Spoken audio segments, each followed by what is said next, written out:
let's pull back the curtain on the world around you for a second.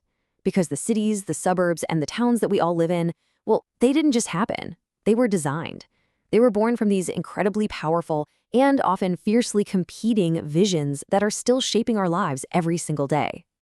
I mean, have you ever been stuck in traffic or just walked through a park and looked around and thought, who decided this was a good idea? You know, why is the school over there? Why are the shops way over here? Why does this street curve just so, while that one is a perfectly straight line? Well, the thing is, it wasn't an accident. Not at all.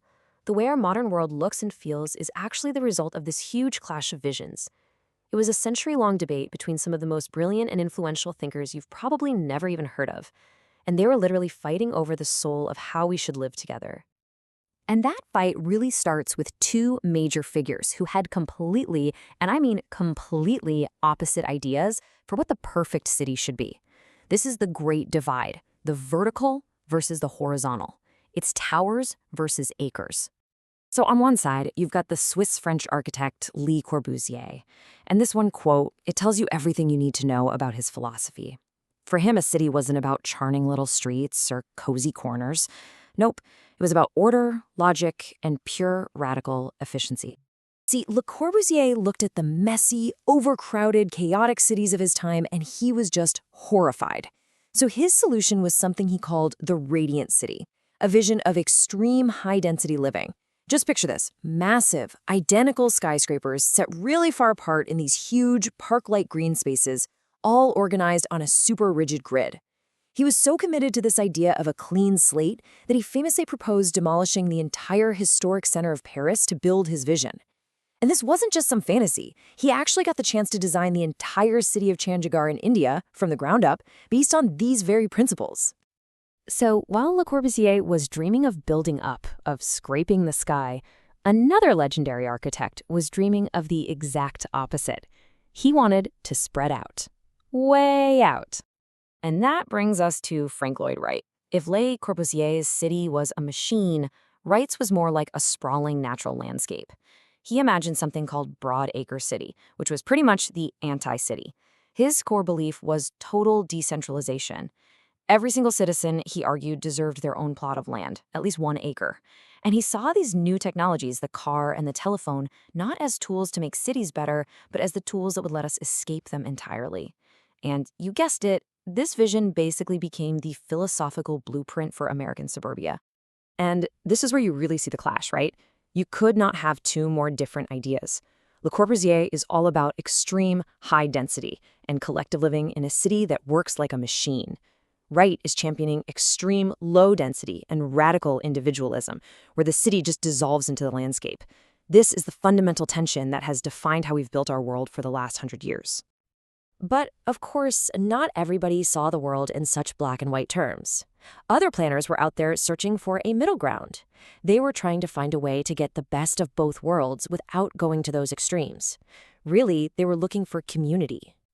Let's start with a guy named Ebenezer Howard, who came up with this brilliant and really simple concept he called the 3 magnets. He just asked, why do people move? Well, you've got the town magnet, right? It pulls you in with jobs and excitement, but it also means high rent and pollution. Then you've got the country magnet. It's pulling you with nature and fresh air, but that can mean isolation and no work. So his solution? Create a 3rd magnet, the town country, a garden city, designed to give you the best of both.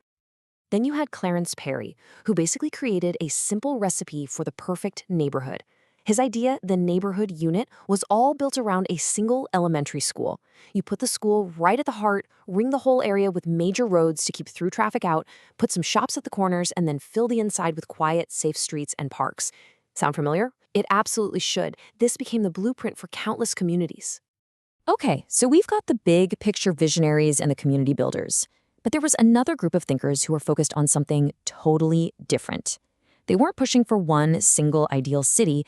They were trying to develop the methods for how to plan any city. These were the methodologists. Now, this is interesting. Patrick Geddes actually came to planning from biology, and that completely shaped his thinking. He argued that you can't just plan a city in a vacuum, you have to see it as part of a larger ecosystem, the entire region from the mountains all the way down to the sea. He's the one who gave us that famous motto, think global, act local, which is just a reminder that any plan has to be grounded in its specific place. So his process was really methodical, really grounded. Before you could draw a single line on a map, Geddes insisted on a three-step process. First, survey. You have to go out and deeply study the place and its people, its history, its culture, everything. Second, analysis. Figure out what that survey is actually telling you about the challenges and the strengths. And only then, as the final step, do you plan. And it's a plan that grows organically from the place itself.